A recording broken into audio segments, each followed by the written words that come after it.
Okay, I think it's good. Great, thank you. So first of all, it's a great pleasure to be here. I'm sorry that this is remote, but sometimes it's the only option. In fact, I'm packing to travel in a couple of hours. So I would like to have a conversation about quantifying the evidence for black holes in our universe. And I think this is really one of the most exciting communities to talk about this. So I hope this is useful. Some of you might have seen a similar talk months ago. I do have some updates, but my purpose really is to interact with you. Now there's different reasons why we want to test the existence of black holes, of the black hole paradigm. And let me very quickly remind you the most special ones.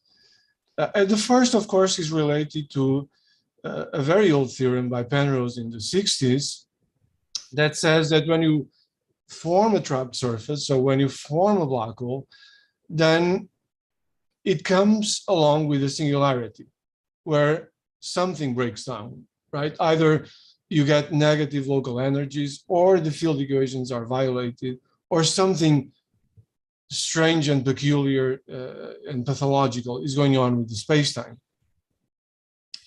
And to kind of, so you see, the formation of black holes is really a special process because it's shielding us from the failure of the field equations. Now, to make this a very generic statement, Penrose also introduced the cosmic sensor, right? And the idea is perhaps encoded in the equations, there's a mechanism that always prevents singularities from being observed by external observers. This is the weak form of the conjecture. Or even there's a general mechanism that states that general relativity is always deterministic, right? This is the strong version. So even if you're willing to throw yourself into a black hole, you would always be able to have a well-posed initial value problem. It's a non-trivial statement. And so this is a very special aspect of black holes. The second one is uniqueness property, right? And this is the statement that any asymptotically flat vacuum spacetime must belong to the Kerr family. And I wrote it down here so we understand how special this is. Two parameters alone, basically the mass and the spin, are enough to describe any black hole in the universe. And of course, this describes a black hole spacetime if and only if the angular momentum in the spacetime is small enough. And that's quantified by the statement that the parameter A has to be smaller than the mass m. And this is such a special property that I like to cite this Chandrasekhar text. In my entire scientific life, this is really the most shattering experience, that the exact solution of the field equations are an absolutely exact representation of an untold number of black holes out there. So really a really special property. I'm going to be making use of some of the physical properties of this spacetime. So let me quickly, show you how an equatorial slice of the Kerr spacetime looks like when you throw matter on it. At large distances, you can have like this stuff over here, a star or a planet orbiting on a stable circular orbit. You have to, because you need to recover Newtonian physics at large distances.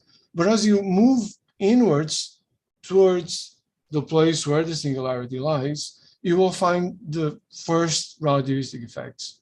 Right? The first one is that stable motion ceases to exist. Stable circular motion stops here.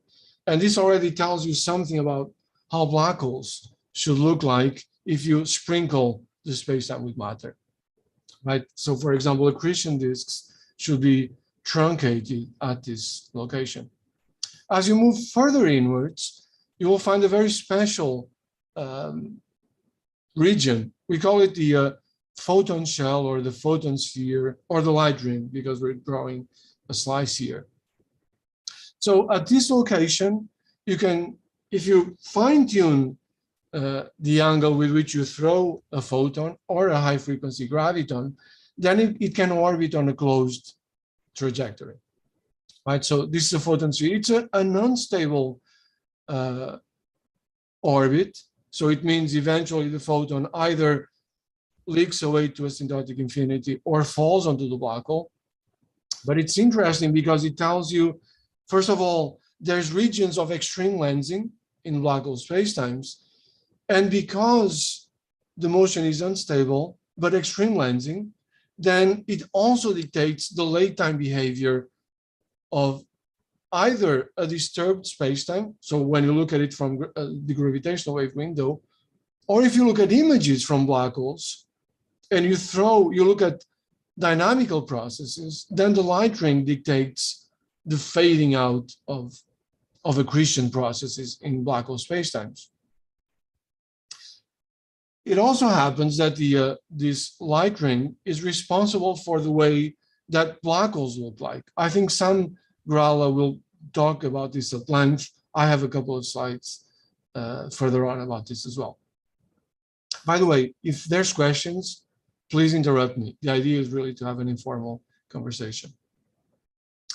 As you move further in, and if the black hole is spinning, then you will find yourself within this negative energy region called the Ergo region.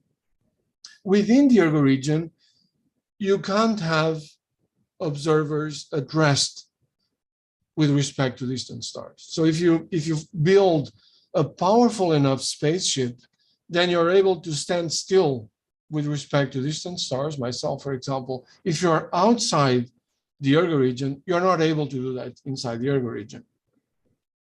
And finally, you have the horizon and the singularity inside this one-way surface. The Ergo region is an interesting, again, relativistic aspect because it allows for energy extraction from spinning black holes. The idea is very simple, right? So you build a metal ring, a metal shaft, okay, that you attach to a faraway magnet, so like in this construction. But you build the metal ring in a way that when you lower the construction into a spinning black hole, it lies within the Ergo region. So it's forced to co-rotate, right? That's the idea. And because it's forced to co-rotate, then, well, the magnet is spinning, and you use Faraday induction law to tell you that the lamp needs to bright up. And of course, you're extracting energy from the rotation of the black hole.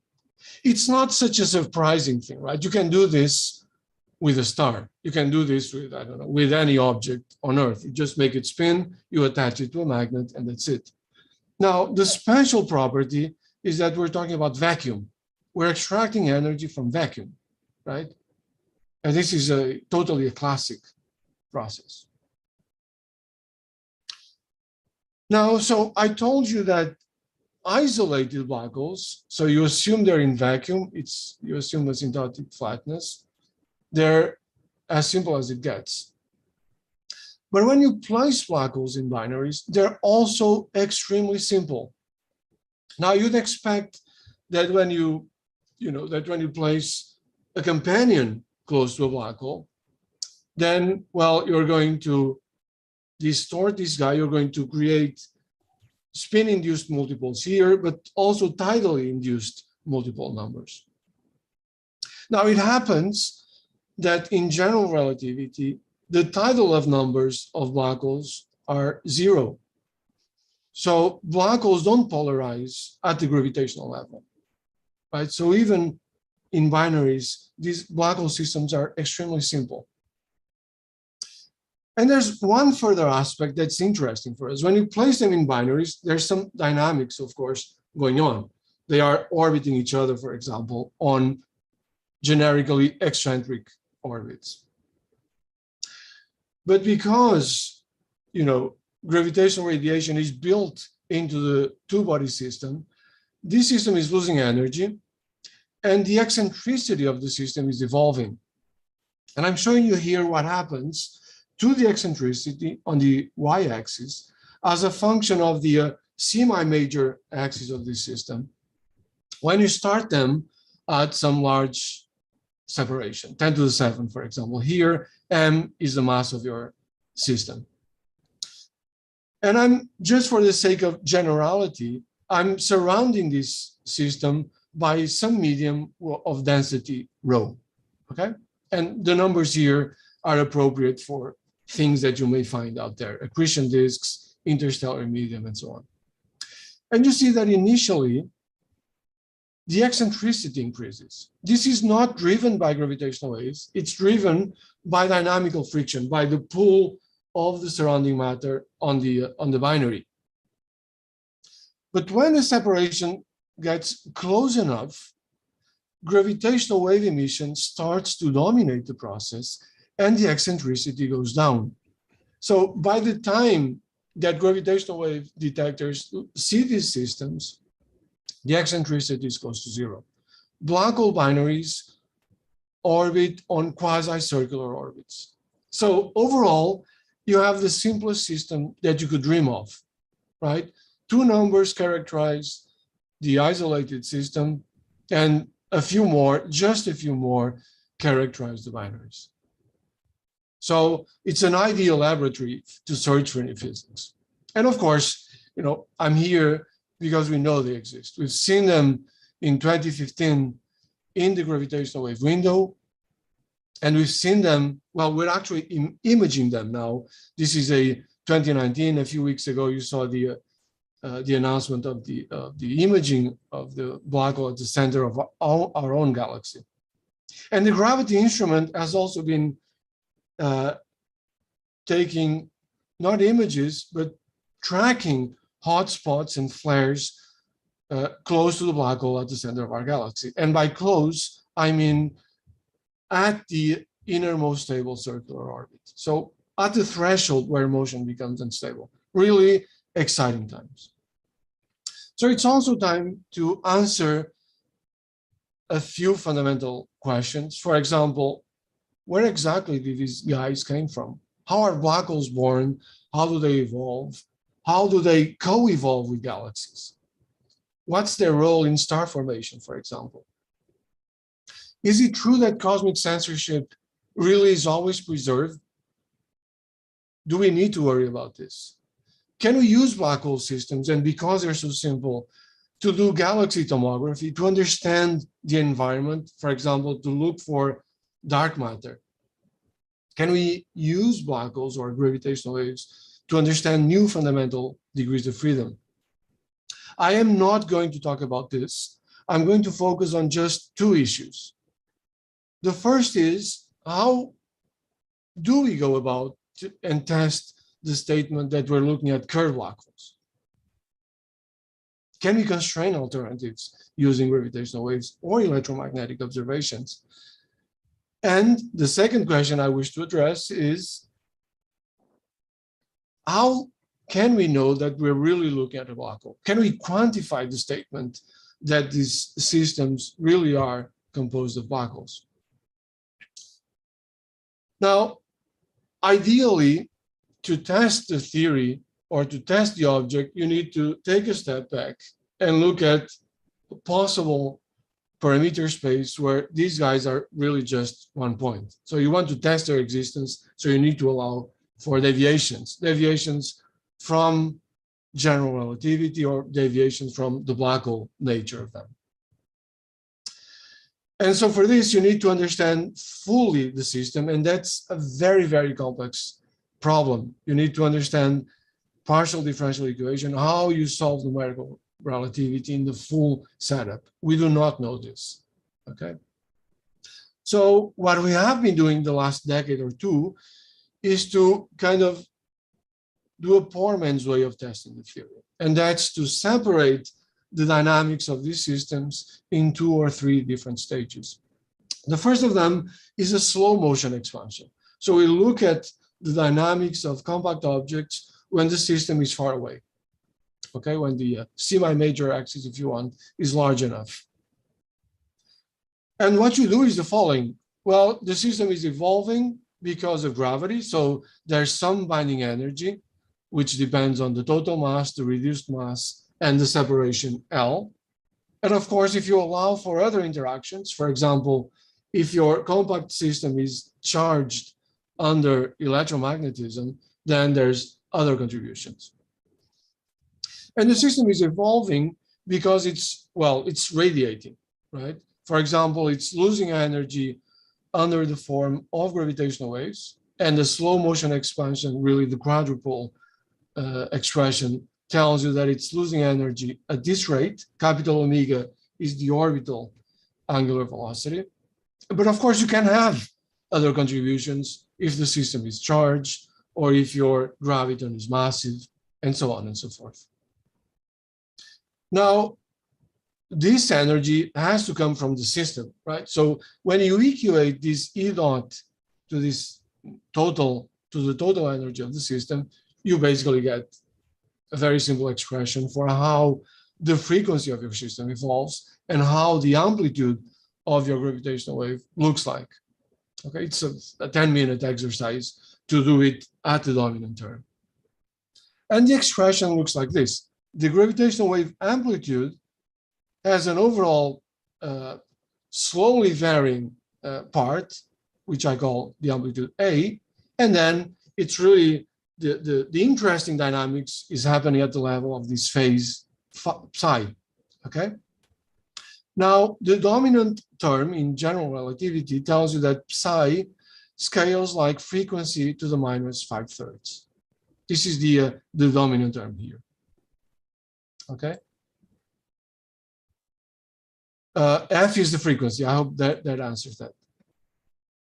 Now, but of course you have other terms. Some of them, well, if you assume general relativity, then you have all the other terms that you neglected, right? The higher frequency terms. And we order them according to some Pn parameters, alpha, which we know well in general relativity up to the 4Pn term, okay?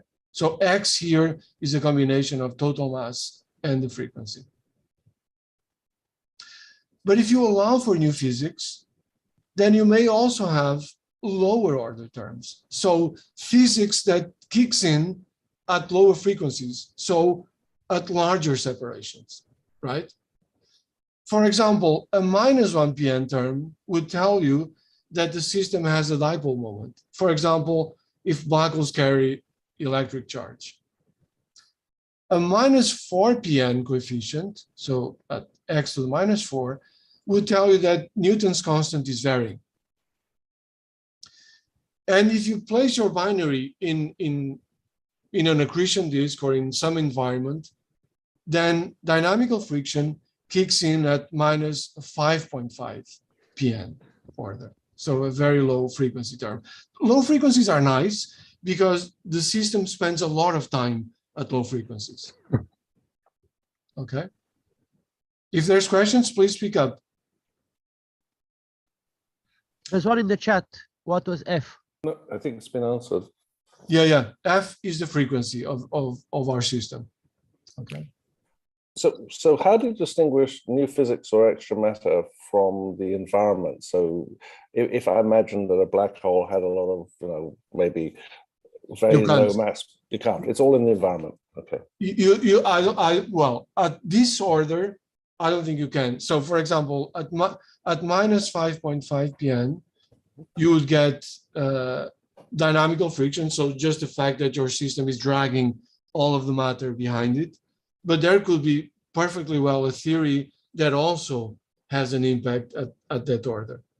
So I really think, and this is my next slide, we need to be very careful about the way we constrain the theory just based on these parameters. Let me tell you the state of the art. The idea is that, well, we fix, so ideally GR would be valid and that's it. The way we move forward is to allow some freedom. So we let these parameters alpha to be unknown. This is what the LIGO-Virgo collaboration does, right? This is a 2019 constraint on those parameters alpha. In fact, what they constrain is the deviation of those parameters from the general relativity prediction. Okay, these are constraints on the -1 up to 3.5 PN, which are the terms we know well. You see, for example, so the idea is the following. You fix all of the parameters to be given by the general relativity prediction except one. For example, here you allow a -1 PN term. Here you fix all of the terms except the 2 PN. And you see that the constraints degrade at high PN order. The reason is very simple. The system spends less time at high frequencies because it's close to merger. So it doesn't allow for a very strong constraint. In fact, the best constraints we have are at -1 PN, which tell you, for example, a limit on the electromagnetic charge of your system. Now, LIGO Virgo did not publish constraints on lower PN order terms, but they are interesting. I think there's a few teams working on this, for example, to constrain the environment. Now, as I was saying, you see, this way of doing things is agnostic, but it's also too blind in some sense, because a given theory is very likely to have an impact across all of these terms. So it's not like you're doing a good job by freezing all of them except one, right? One example actually is theories of massive gravity. If you take, I don't know, there's a couple of them, nonlinear theories of massive gravity, and you look at it at the PN expansion, and they affect all of the terms. Okay, in fact, they even do more than that. They turn the graviton massive, and they give you extra polarizations. Now, extra polarizations are not included in this framework. Okay, so there's things that you miss if you just do this agnostic PN parameterization. So ideally, if you have your own preferred theory, you need to work out the dynamics of compact binaries in that theory. So this is one way of doing things. It's a very popular, very robust type of constraints, and it uses slow motion. The second robust way of dealing with black hole spacetimes is to look at the final state, or at least, or quasi-final state.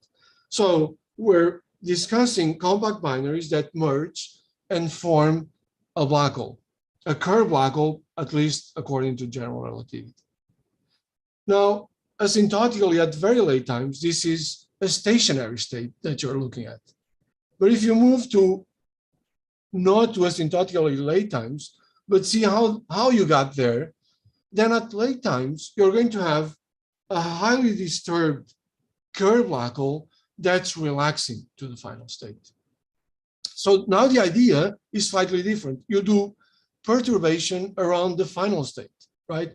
You assume that you're reaching the final state and you fluctuate the field equations around that final state.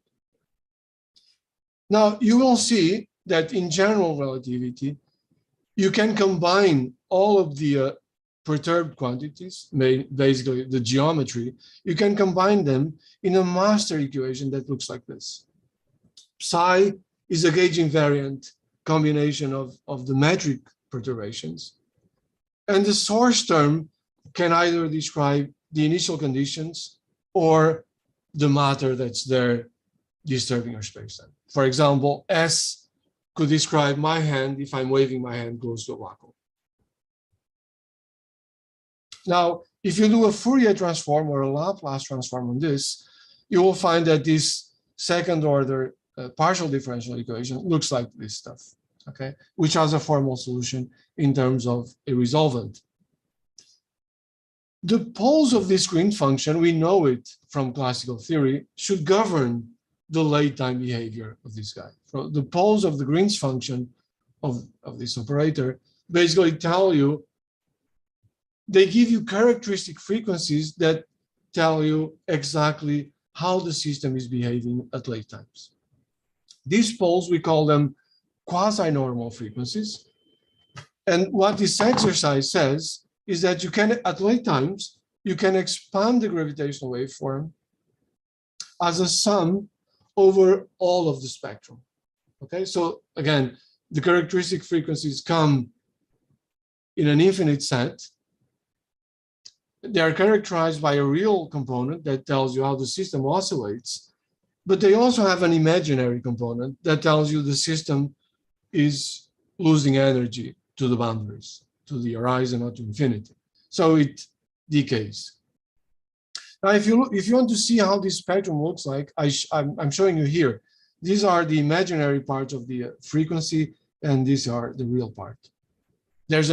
I think I'm showing here like 50 or those modes for each of the angular numbers. Of course, so let me go back here. The response of your perturbed black hole spacetime is dominated by the mode with the smallest tau, with the smallest time scale here, okay? This means that in practice, one or two of these modes are the important thing. They dominate the signal, okay? For example, if you actually calculate the numbers, it means that a black hole is going to ring at a kilohertz if it has a mass of roughly 10 solar masses. So we're talking about kilohertz scales. And the time scale for decay of this fluctuation is of order 0.5 milliseconds.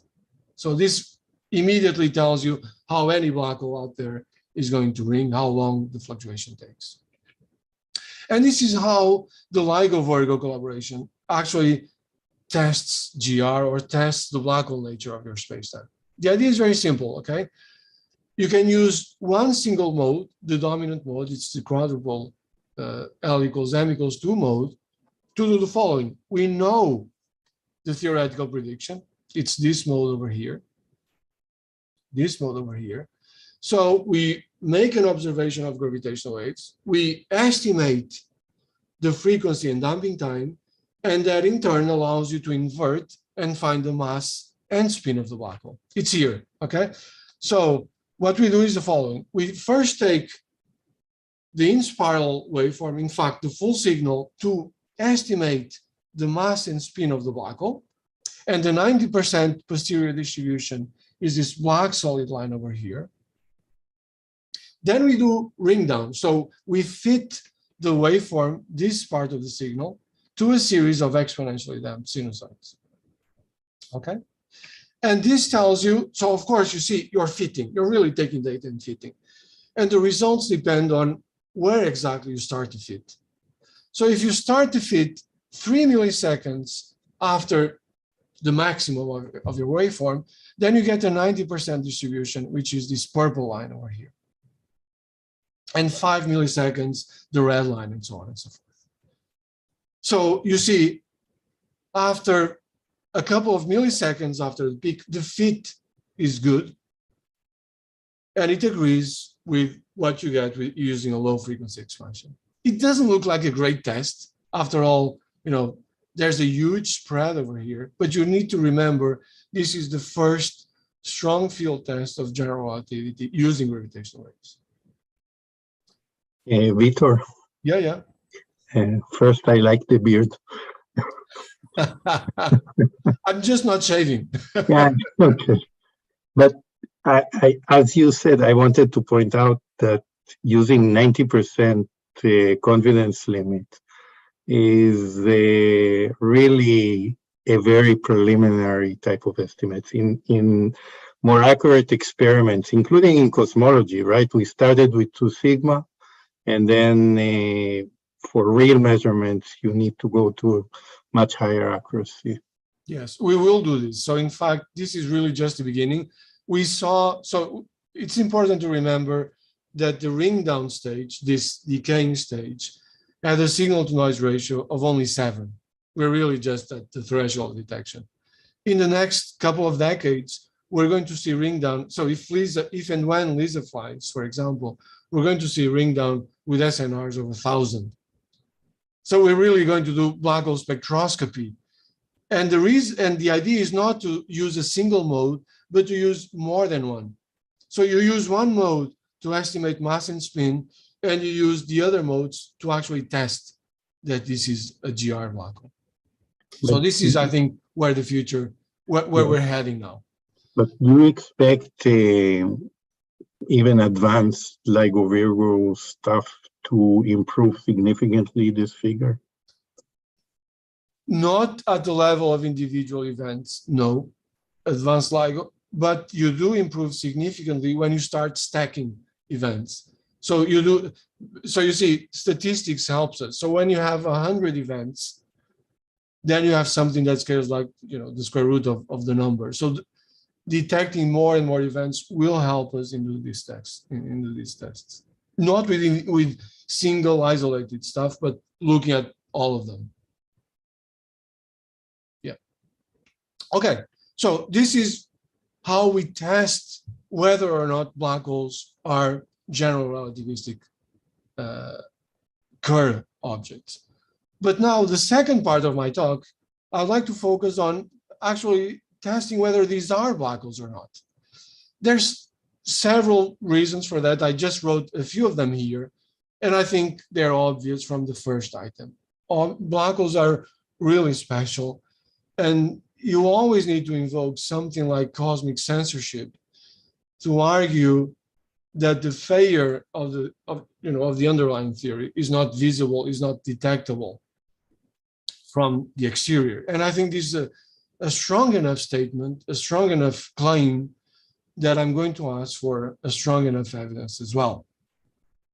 Of course, there's other motivations. For example, we could be looking at dark matter clumps. We could be looking at other stuff that's not really, a collapsed star.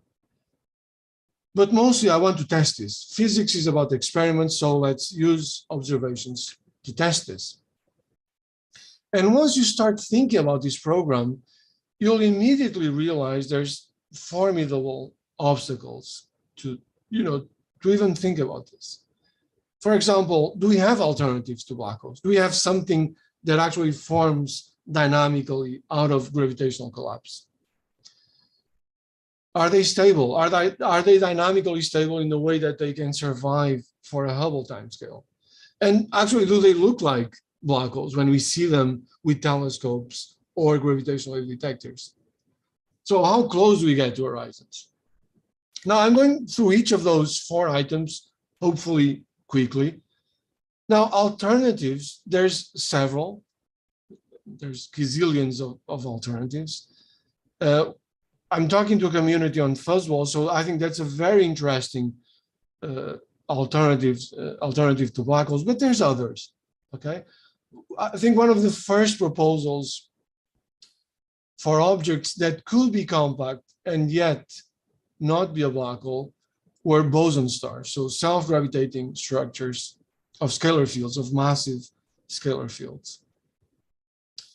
And let me actually argue that they are still one of the few theories that we can use, okay? So this is one example we did a few years ago. So I'm taking a minimally coupled, massive scalar field and just letting it go. Let me run this again. I'm showing the density as a function of radial coordinate or the amplitude of the field as a function of radial coordinate. So here goes. It's a Gaussian profile, the initial distribution, and you see that the system, so the energy density, is asymptoting to something that looks almost stationary. We call this a boson star or an oscillaton if the field is actually real. Okay, the field is oscillating, but the energy density of this stuff is nearly stationary. So it's a star. And you can actually draw the phase diagram for these guys. So this is the mass versus radius diagram in units of the mass of your fundamental field, mu. It looks like the diagram of a neutron star, actually. There's a Chandrasekhar limit, okay? And then you have the dilute configurations. Now, this phase diagram is interesting because it tells you that if you merge 2 of these boson stars, they should become more massive and go up this diagram. But going up here means the radius becomes smaller, and so they become more compact. So there's some type of natural mechanism that makes these objects become compact. Now, unfortunately, this is so far, I think, the only theory with a well-posed initial value problem that we have under control. So we know next to zero about how to evolve these guys and how good the black hole mimicker they are. How do they behave dynamically? Okay. We can do perturbation theory, and I'm going to tell you a bit about it, but the full nonlinear evolution, we do not know. We do not control. We seriously need progress on that front. Now, are these guys stable? And here, there's two obstacles. There's two challenges that we need to overcome if we're going to ever build very compact objects. One of them is that, I told you that curved black holes have ergo regions. If you do away with the horizon, okay, but you keep the ergo region, then you get an instability. And the idea is simple, right? Ergo regions are regions where you have negative energy states. Now, suppose I did this here. I have a star here. This is radial coordinate. I have a star with an ergo region, which is the region in the green line. And I'm throwing a wave packet of gravitational waves into this guy. Now, inside the ergo region, energy is negative, but each time this wave packet interacts with the exterior, it needs to have positive energies. So positive energy here. But for that to happen, the negative energy state needs to grow inside, okay? And so you see, at late times, you just have an instability, a runaway instability that destroys your system.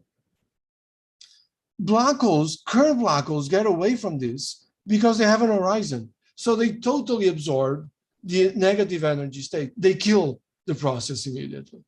It's a very interesting, again, kind of fine-tuning that black holes have to become stable. So you see, this is the first serious challenge against building horizonless geometries that are close enough to curve, close enough that they have an ergo region. So the Schwarzschild radius on this plot will be here, but I'm doing away with the horizon. I'm just putting a hard surface. If you wish. Yeah, I was asking more about the previous slide on the this guy. Yeah. Here, there's no Schwarzschild radius. So this is a star. So the most compact. Where is 2GM? Oh, 2GM, 2GM.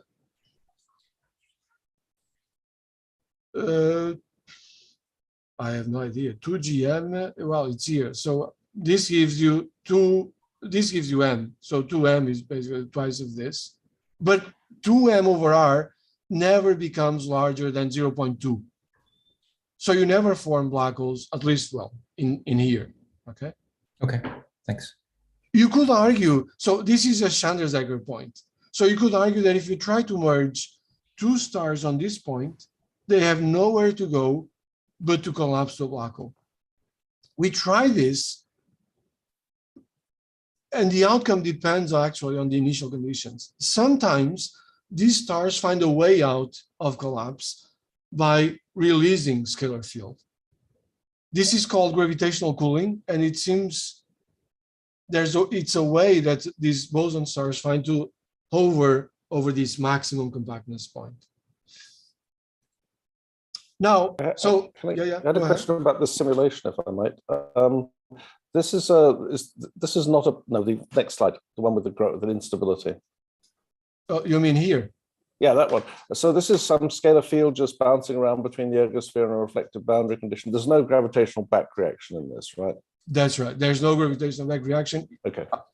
To the best of my knowledge, this has not been done. The evolution of the ergo region instability with back reaction has not been done to the timescales that you need. So there was a simulation a couple of years ago by the Shapiro group. They do neutron stars, highly spinning neutron stars with an ergo region, but they didn't evolve it for sufficient long time so as to see what happens with the ergo region instability. So they see an ergo region. An ergo region instability has to be there. They just didn't evolve it for long.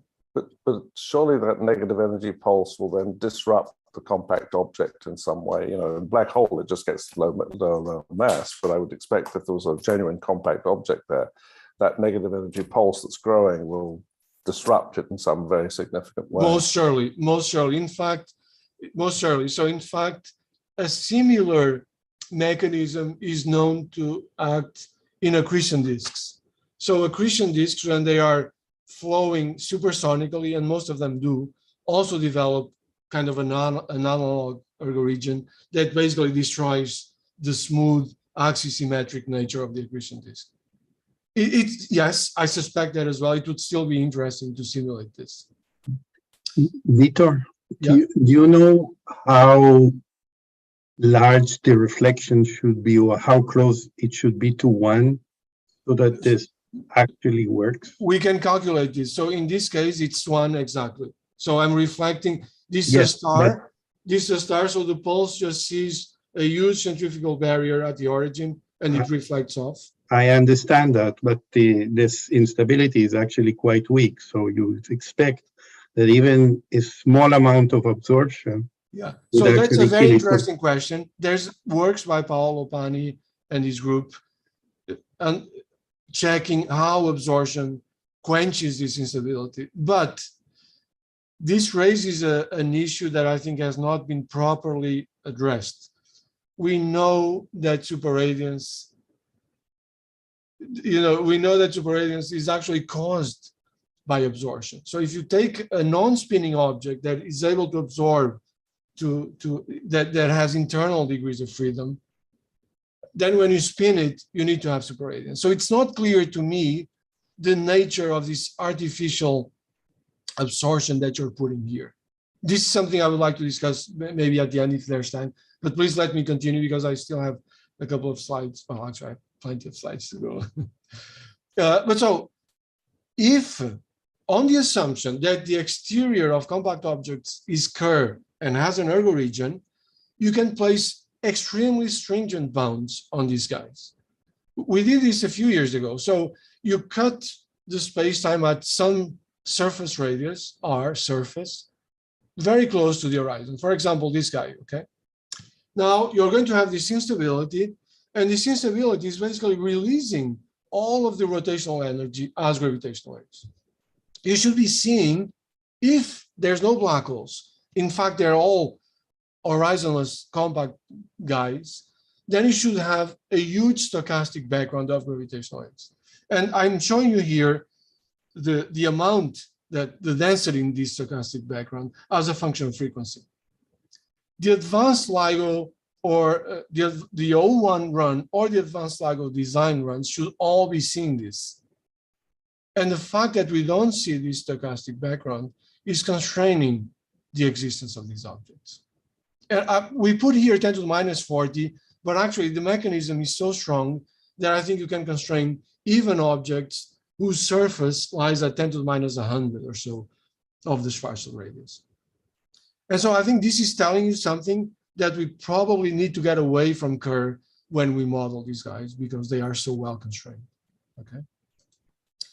Now, this was a linear stability mechanism, but there's a conjecture that if you try to squeeze too much matter in a too small region of space-time, you get a further instability, which is nonlinear in nature. This was a conjecture by Joe Keir a few years ago. And the idea is simple, right? What he showed is that if you kick an object that has a photon sphere, so surface within 3m, then the fluctuation dies no faster than 1 over log of t squared. And the conjecture is based on the fact that, if you wait long enough at non-linear level, this is going to pile up energy in the object that's going to disrupt the object. There's a very similar result by Burke in flat space, in Minkowski, okay? He built a maze. It's a maze for electromagnetic radiation, and he showed exactly the same type of bound. If you shine a laser beam inside, it's going to decay no faster than this. Okay, and now you see the similarity is that objects with a photon sphere, so the surface is inside the photon sphere, the photon sphere acts as a trapping device, the same trapping device as the maze. Now, so this seems to say that all objects which are ultra compact are unstable. Okay. However, we do not know the timescales, and we are all unstable, by the way. It's also something I like to repeat. We're all unstable, but of course, the fact that I'm unstable doesn't mean I'm not relevant. So we need to understand the timescales here, and that's something to do. Now, I hope I have 10 more minutes. There's two issues left on my list. The first is, do these guys look like black holes, either in the electromagnetic or gravitational wave band? And in the past, there were statements saying that surely what we're seeing out there must be black holes because they look dark. And in fact, the claim concerned the object at the center of our galaxy. We see a faint accretion disk surrounding a depression, a black depression. And the argument was thermodynamic in essence, right? There's a guy accreting for millions of years. It must have reached thermodynamical equilibrium. So there's no way I'm going to look at the object and see a dark spot. And using these type of arguments, several authors were constraining the location of the surface to be very small. Okay. Now there's several issues with this type of arguments. One of them is that you neglect the extreme gravitational lensing at the surface of very compact objects. And this means that photons that try to escape actually have to come back to the object unless they're finely tuned with the local vertical. Okay. And so this also says that it's really hard to reach thermodynamical equilibrium with an accretion disk. Okay. Now, the second issue is that when you have a very compact object, so for epsilon smaller than 10 to minus 10, the center of mass collision between some particle in the accretion disk and the surface of your object goes above the electroweak scale. Okay. It's an easy calculation to do. And this means that it's going to re-radiate in all of the standard model particles. So only a fraction, actually roughly 1% or so, is coming out as photons. So this already gives you a natural way to make the central guy darker than what you'd expect. Okay, but a systematic study needs to be done. Let me show you one of the things that is being done in the context of the Event Horizon Telescope. And this is imaging very compact objects with a reflecting surface. They are surrounded by a thin accretion disk. So the brightness is concentrated close to the innermost stable orbit. And you see, so I'm increasing the compactness, sorry, when I go from top to bottom. And I'm an observer at 60 degrees with respect to the accretion disk. This is a toy model in flat space. The only thing you see is a bright ring. This is really just specular reflection. In curved space-time, you start seeing, in fact, an infinite sequence of rings, and they correspond to photons that are orbiting the light ring an arbitrarily large number of times before reflecting on the object and hitting the observer. These are just images. We need to understand if our experiment is able to discriminate between something with a surface and something without it. And this is quantified, for example, in a quantity called the dynamic range. Dynamic range tells you how your telescope is able to measure the difference between this peak and this guy over here, okay? I'm not going to expand on this any further, but the prospects are interesting for the future. I'm sure Sam Growler is going to talk about this a bit more. So let me move on to gravitational waves. I have 5 minutes. Now, I told you already that a good way to constrain the nature of your object is using the in-spiral stage. So low frequency expansion you constrain the multipoles, you constrain the tidal of numbers, and you can actually also measure tidal heating. How well are these guys absorbing gravitational waves? Because we know how a black hole does it, okay? These are all perturbative kind of quantities. So you need precision gravitational wave physics for this, okay? But you might be lucky enough that you're just exciting resonances in your object, right? So you have a binary, they are not black holes, they have some structure here. So it's possible that in the inspiral process, the orbital frequency is locked to the resonant frequency of one of these guys. And this is one example by Elisa Maggio and others, where they actually excite the resonances of this horizonless object using an extreme mass ratio system. So you take a neutron star around a 10 to the 6 solar mass guy, okay? This guy was really just a Schwarzschild black hole truncated close to the horizon, okay? So you just place a reflecting surface. And you see that as the object sweeps in frequency, there's really narrow resonances here where the flux increases by orders of magnitude. So if you have a good enough gravitational wave detector to see these resonances, that's a smoking gun for new physics right there, okay? Of course, these studies assume there's enough time to build the resonance up. There's some care needing to be taken there because the system might not have enough time to actually build the resonance up. This is one example I wanted to bring up of an horizonless object. Here you go. There's your potential barrier at the photon sphere and then a centrifugal barrier here. It's really just a compact star, okay? I'm placing a small object orbiting this guy, and you see, to build the resonance, you need the gravitational waves to tunnel through this potential barrier at the photon sphere. And this takes time, okay? This takes time, and you might not be able to do it in all scenarios, okay? So for example, when you calculate the flux of energy as a function of time using what you should be using, which is a time domain code, you get this behavior over here, right? You're exciting the resonance. It takes time for energy to pile up. At late times, you get a constant flux of energy. In fact, you get the prediction from a frequency domain code, but it takes time. This time is huge for some of these objects. So again, I'm showing you this because I want to highlight the need that we still have to model these systems well, to solve the relevant partial differential equations well, and for that we need the theory, okay? Now, finally, I want to tell you about another non-perturbative effect, not in the in-spiral, but in the merger.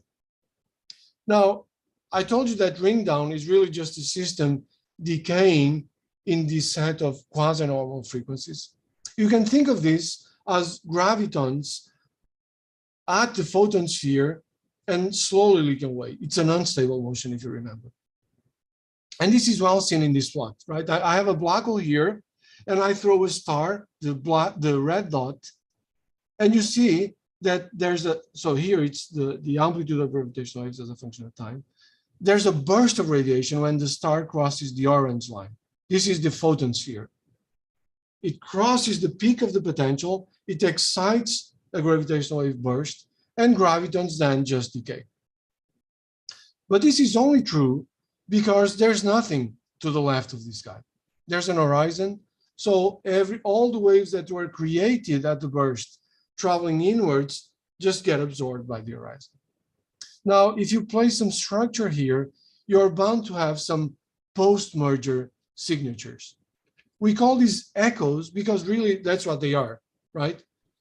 So if you build an horizonless object like a wormhole or a star or whatever you want, now you're going to see that the gravitational wave is semi-trapped between the photon sphere here and whatever characterizes your horizonless geometry. Okay, so you see it's bouncing back and forth. The high frequency components tunnel out more easily. The low frequency components stay stuck. But what you get is a sequence of echoes of the original burst. Okay, but you should also notice that the initial, so let me state once again that what I'm doing here is I'm generating a gravitational wave signal by throwing a star at one of these guys, okay? The black line is always the response of a black hole. The color line is the response of your geometry. The initial burst, the stuff that LIGO is sure to have seen, it's always the same. It's a universal quantity that only depends on the existence of a photon sphere. Okay, so any horizonless object with a photon sphere should give rise to the same thing. And if there's structure, then you're going to see these post-merger echoes, at least if you're good enough in the modeling, if you're good enough at catching these guys. And there's a nice mathematical way of seeing how these echoes can be related to the black hole response. I don't have time to go through this, but I urge you to read the paper by Mark et al. A few years ago. Now I don't have time for more, so let me stop with this last slide, which gives you possible constraints on the structure of things that look like black holes.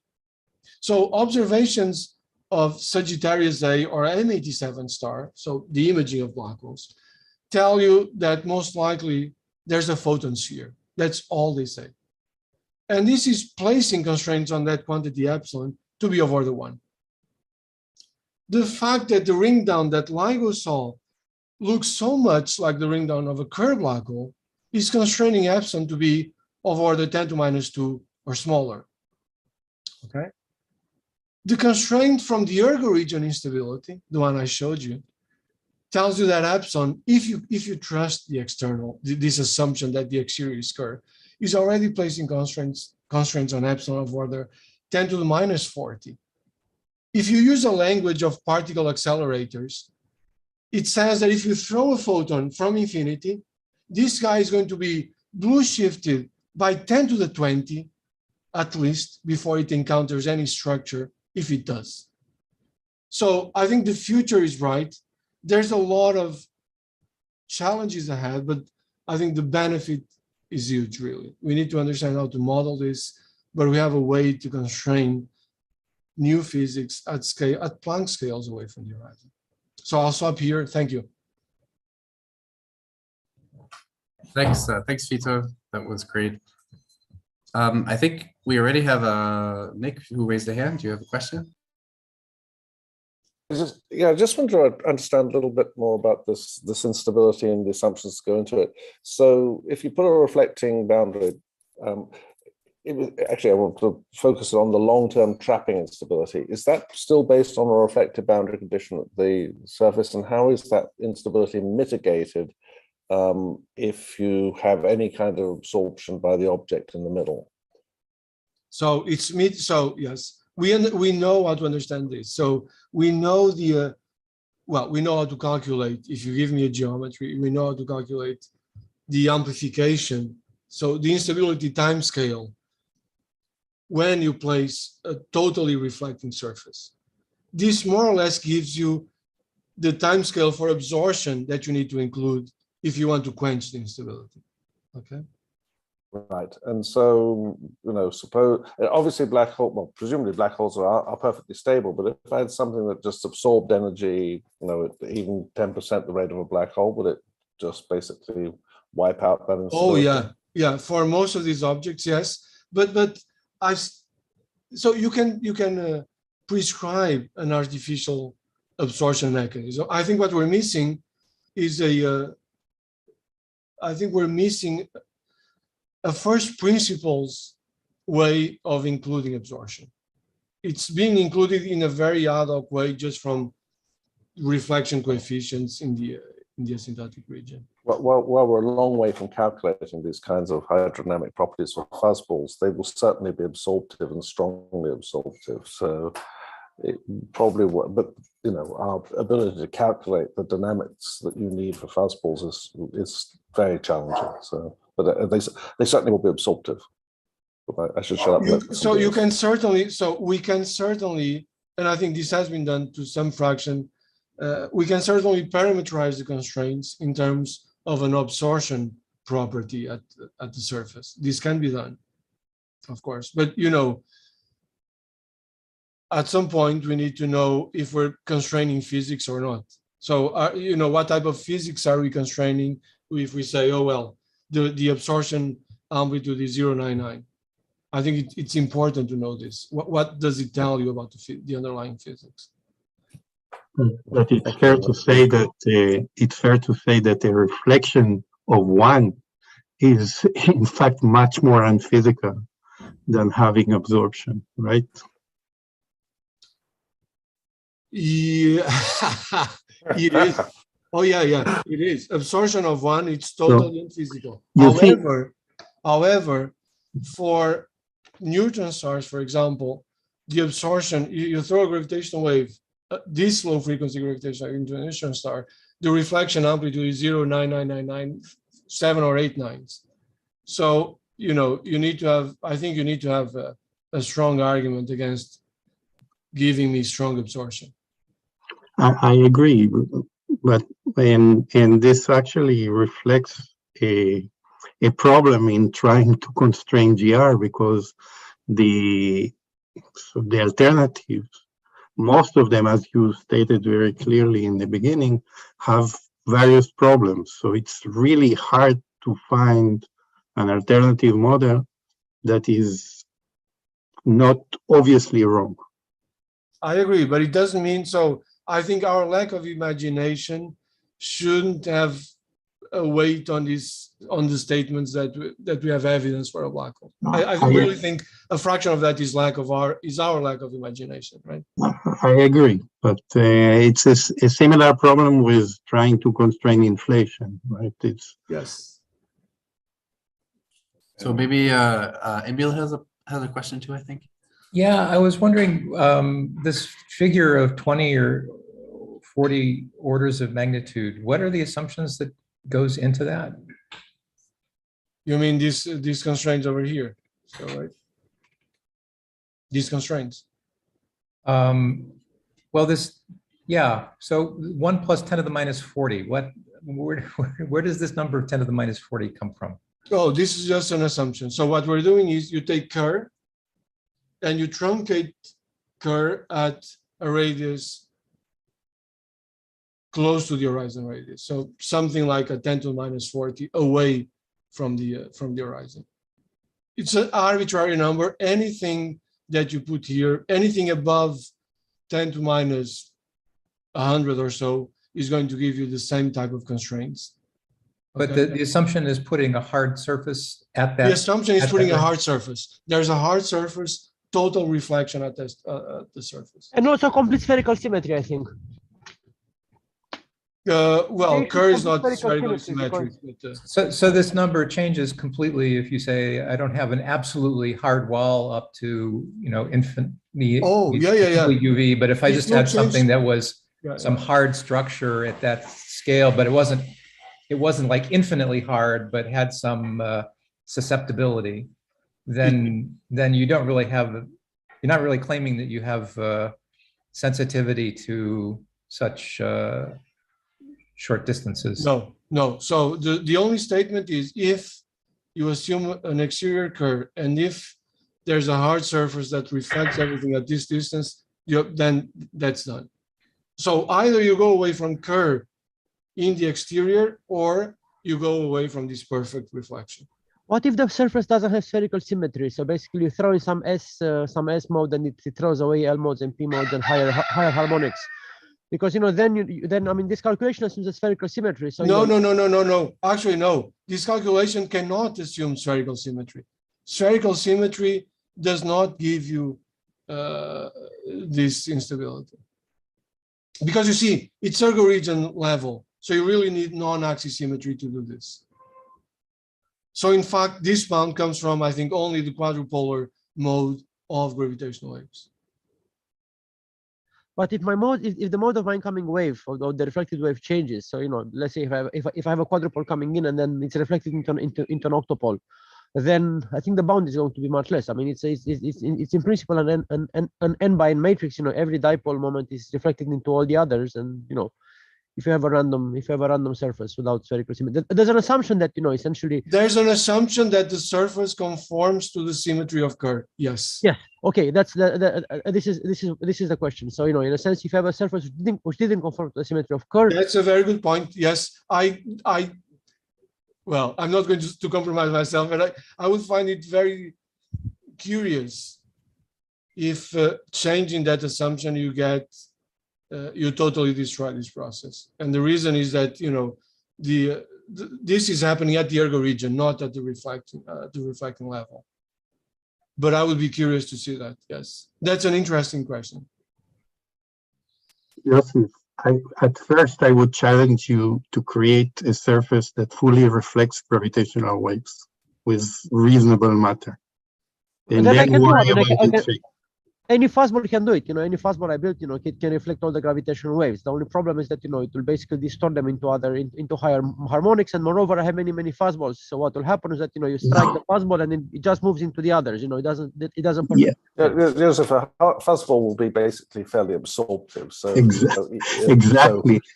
What you describe is actually almost full absorption, because reflection means that you throw in a gravitational wave with L equal to M equal to, and it gets back with the same amplitude. L equal to M equal to. Oh, no. So that's all. Oh, sorry. This is what you mean by absorption, by reflection. What I meant by reflection is that you throw in L equals 2 and it throws away all the other L's. I mean, it throws out.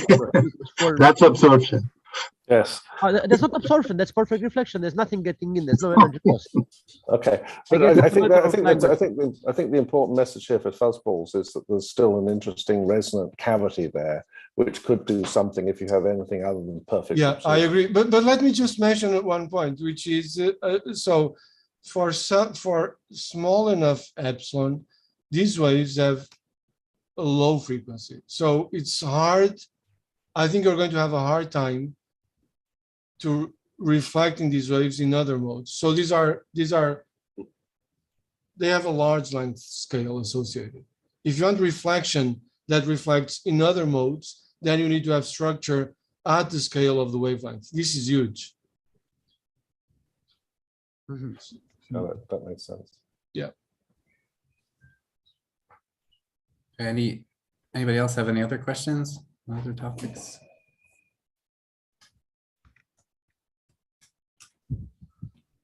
Okay.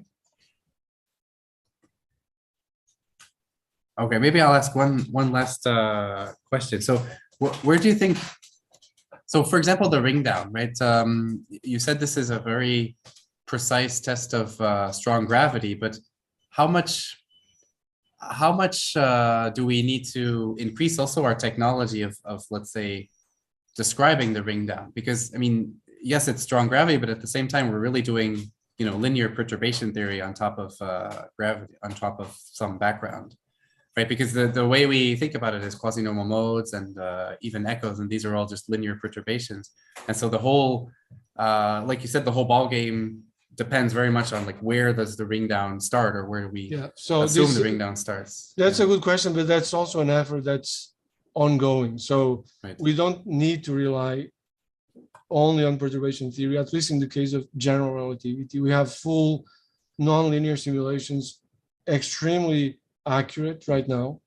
And so the idea that, and that's something that has been ongoing for the past 5-6 years, is to see how much of the linear stage is actually encoded in these nonlinear simulations.